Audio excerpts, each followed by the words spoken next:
Boss, हमें यहाँ कोई देख लेगा। नहीं शालिनी, तुम चिंता मत करो, हमें यहाँ इस कार में कोई नहीं देखेगा। उसके बाद हम दोनों ने अपना सब कुछ खोल दिया और वही कार के अंदर ही शुरू हो गए। लेकिन फिर, हेलो दोस्तों, मेरा नाम शालिनी है। उम्र 25 साल, एक साधारण सी लड़की जो दिल्ली के एक कॉर्पोरेट ऑफिस में जूनियर की नौकरी करती है। काम के शुरुआती दिनों में बस यही सपना था कि समय से ऑफिस जाऊं, अपना काम करूं और फिर घर लौट आऊं। लेकिन धीरे धीरे कुछ चीज़ें बदलने लगीं। दोस्तों, वीडियो में आगे बढ़ने से पहले वीडियो को लाइक और हमारे चैनल को सब्सक्राइब ज़रूर कीजिएगा। दोस्तों, वीडियो बनाने में बहुत मेहनत लगता है, इसीलिए आप वीडियो को स्किप ना करें। वीडियो को देखकर वीडियो को लाइक और चैनल को सब्सक्राइब ज़रूर कीजिएगा। दोस्तों, चलते हैं आज की कहानी की तरफ।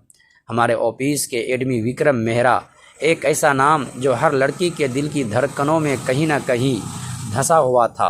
वो सिर्फ खूबसूरत नहीं थे, रहस्यमय भी थे। वो अपनी जगह से ज़्यादा हिलते नहीं थे, लेकिन अगर कभी उनका चेहरा मेरी तरफ उठता था तो उनकी आंखें कुछ कहती थी। कोई भी लड़की ये मानने या न माने, मगर विक्रम सर का मुझे देखना कुछ अलग था। कई बार ऐसा हुआ कि मीटिंग रूम में सब लोग बैठे होते और सर अपनी बात रखते, लेकिन उनकी नज़रें बस मुझ पर पड़ रही होती। उनके बोलने का तरीका, आंखों की चाल और उनके होठों के बीच आती वो हल्की मुस्कान, मैं समझ नहीं पाती थी कि वो सब कुछ काम से जुड़ा है या मुझसे।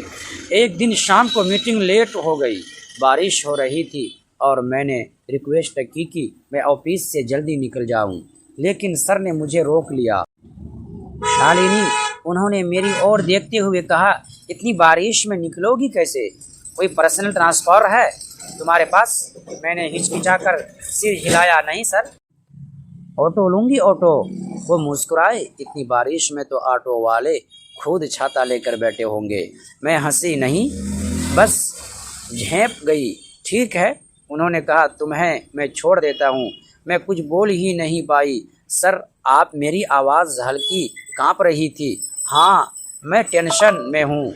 ऑफिस कार है और ड्राइवर नहीं, मैं खुद चला लूँगा। मैंने सिर झुका लिया। शायद कहीं ना कहीं मैं यही चाहती भी थी।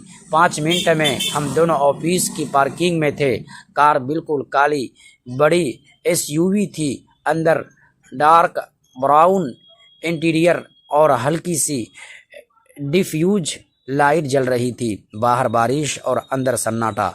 मैं पीछे बैठी, सर ड्राइविंग सीट पर थे, लेकिन जैसे ही उन्होंने गाड़ी स्टार्ट की, उन्होंने रियर व्यू मिरर को मेरी तरफ मोड़ा और कुछ देर तक देखते रहे। मेरे रोंगटे खड़े हो गए। उन्होंने पूछा, जी सर, पक्का? मैंने फिर सिर हिलाया। कार धीरे धीरे सड़क पर आगे बढ़ने लगी।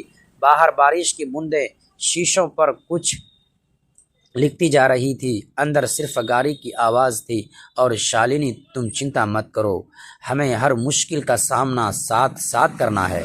राहुल ने उसके कांपते हाथों को अपने हाथों में लेते हुए कहा। उसकी आवाज़ में ऐसा विश्वास था कि शालिनी की आंखों में भरे आंसू धीरे धीरे थमने लगे। शाम का धुंधला छा चुका था।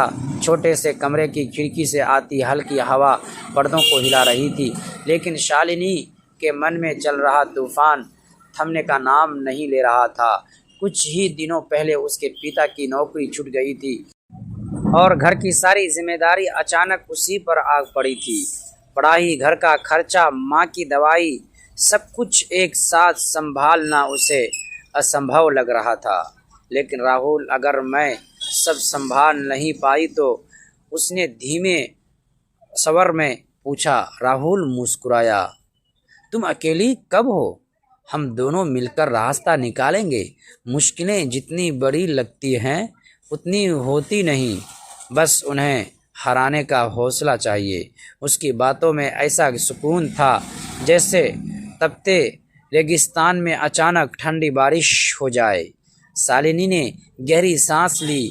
उसे याद आया कि जब भी वह टूटने लगती है, राहुल की उसे संभालता है। कभी दोस्त बनकर, कभी सहारा बनकर।